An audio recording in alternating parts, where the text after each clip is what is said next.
آہرا جز آسماں ہمدم نبود، آہرا جز آسماں ہمدم نبود، راز را غیر خدا محرم نبود، راز را غیر۔ السلام علیکم ورحمۃ اللہ وبرکاتہ۔ محترم ناظرین، امید کرتا ہوں کہ آپ تمام حضرات خیر و عافیت سے ہوں گے۔ ناظرین، دیوبندی کا ایک اصول ہے کہ وہ کسی کو چھیڑتا نہیں، اور اگر کوئی چھیڑے تو چھوڑتا نہیں، کیونکہ سوال کرنے والوں میں بہت سارے وہ ہوتے ہیں جو اچھی نیت سے سوال کرتے ہیں مسائل معلوم کرنے کے لیے، اور بعض لوگ وہ ہوتے ہیں جو فقہ حنفی پر اعتراض کرنے کے لیے سوال کرتے ہیں، اور سوال کرتے کرتے ہمارے امام صاحب پر اعتراض کرنا شروع کر دیتے ہیں اور بے ادبی سے نام لینا شروع کرتے ہیں۔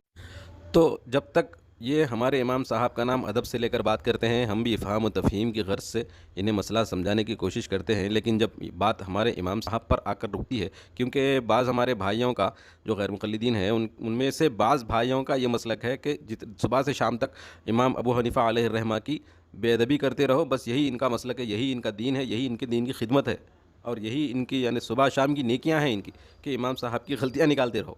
حالانکہ مجھے ترس آتا ہے، اتنے جاہل للو قسم کے لوگ ہوتے ہیں، عربی صحیح بات کرنا نہیں آتا، ایک عبارت دے دو بغیر اعراب کے، پڑھنے کی اوقات نہیں ہوتی، صلاحیت نہیں کہوں گا، میں کہوں گا اوقات نہیں ہوتی، اور چلے ہیں امام اعظم ابو حنیفہ علیہ الرحمہ کی بے ادبی کرنے، ان کی علمی تحقیقات پر انگلی اٹھانے۔ بس اللہ رحم، کیونکہ میرے بہت سارے غیر مقلدین دوست ہیں جو بہت اچھے ہیں، بہت سنجیدہ ہیں، مالی معاملات میں، پیسوں کے معاملات میں، لین دین میں اتنے سچے ہیں، بالکل یعنی مجھے کبھی کبھی افسوس ہوتا ہے کہ میرے جو مقلدین بھائی ہیں وہ تو کبھی کبھار معاملات میں جو ہے نا اوپر نیچے کر دیتے ہیں، لیکن غیر مقلدین اہل حدیث کہلانے والے معاملات میں بالکل سیدھے ہیں، اور ان میں بہت سارے اہل علم ایسے ہیں غیر مقلدین میں جو واقعی سنجیدہ ہیں، اور امام ابو حنیفہ علیہ الرحمہ کی علمی صلاحیتوں کو، آپ کے علمی مقام کو جب ان حضرات نے جانا تو خاموشی اختیار کر لی یہ لوگ کہ آپ کے خلاف کچھ بے ادبی کرنے سے پیچھے ہٹ گئے، اور آپ کی علمی لیاقت کا اعتراف کرنے پر مجبور ہو گئے۔ کیونکہ انہوں نے علم حاصل کیا، انہوں نے جو ہے نا یوٹیوب پہ، فیس بک پہ آ کے، واٹس اپ پہ آ کے لچر بازی نہیں کی جاہلوں کی طرح۔ تو اس وقت جتنے بھی واٹس اپ پر آپ کو ملیں گے صبح شام صرف اور صرف جو ہے نا بحث تکرار کرنے والے، یہ سب لچر باز طبقہ ہے، جس سے اہل حدیث طبقہ بدنام ہو رہا ہے میرے دوستو۔ اب ایک صاحب کی آپ آڈیو سنیں، واہ کیا عربی ہے!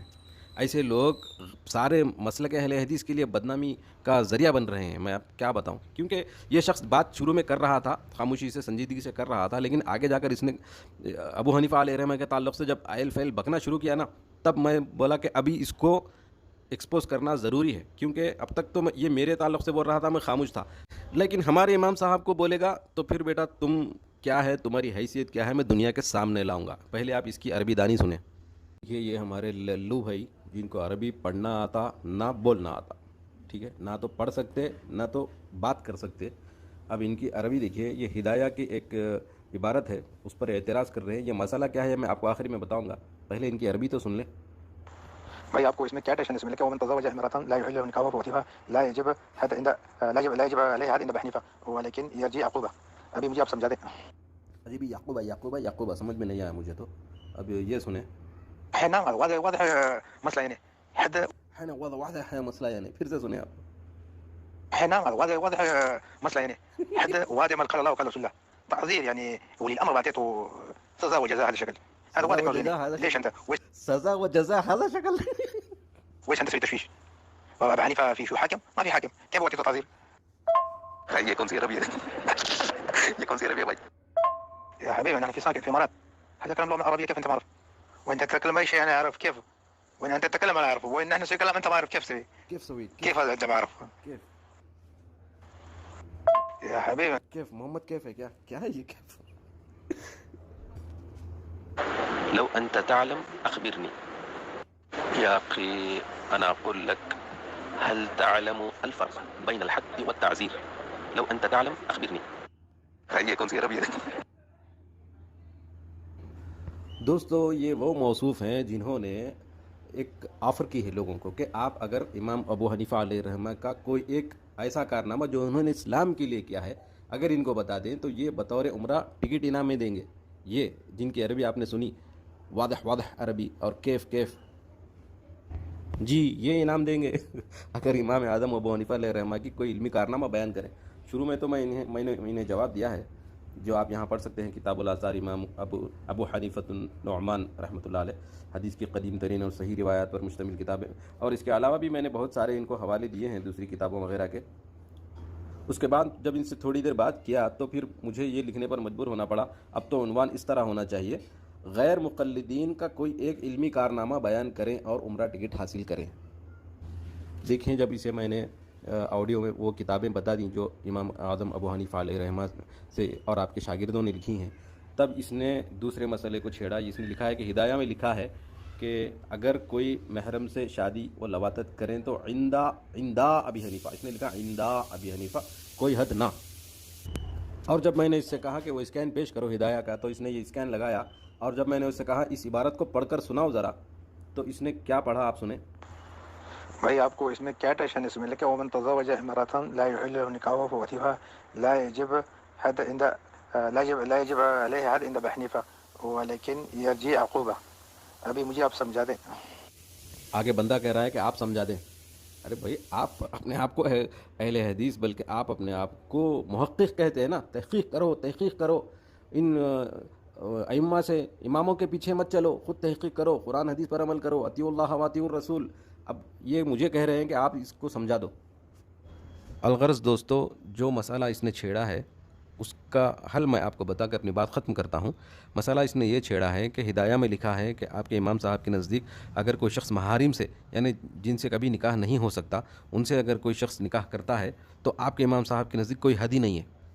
تو یہ لوگ پروپیگنڈا یہ کرنا چاہتے ہیں کہ حدود کے معاملے میں جو قرآن سے ثابت شدہ حدود ہیں اس میں یہ لوگ اپنے امام صاحب کی رائے کو مانتے ہیں، یہ پروپیگنڈا کرنا چاہتے ہیں، لیکن انہیں پتہ ہی نہیں ہے دوستو کہ جہاں صراحتاً قرآن و حدیث میں کوئی دلیل نہیں ملتی وہاں پر امام اعظم ابو حنیفہ علیہ رحمہ رائے دیتے ہیں۔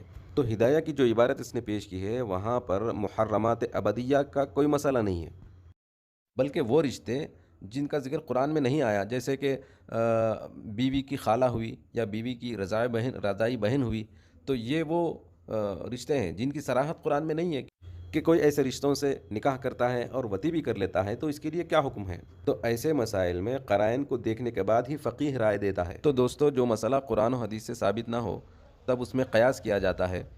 اب ہدایہ کے اس مسئلے میں دوستو یہ ہے خلاصہ کہ عورت سے نکاح تو ہو گیا لیکن اس کی ملاقات میں شبہ پیدا ہو گیا، اور قیاسی مسئلے میں اختلاف ہو سکتا ہے۔ اور دوستو ایک فقہی قاعدہ ہے، الحدود تندرئ الشبہات، حدود شبہات سے ساقط ہو جاتے ہیں۔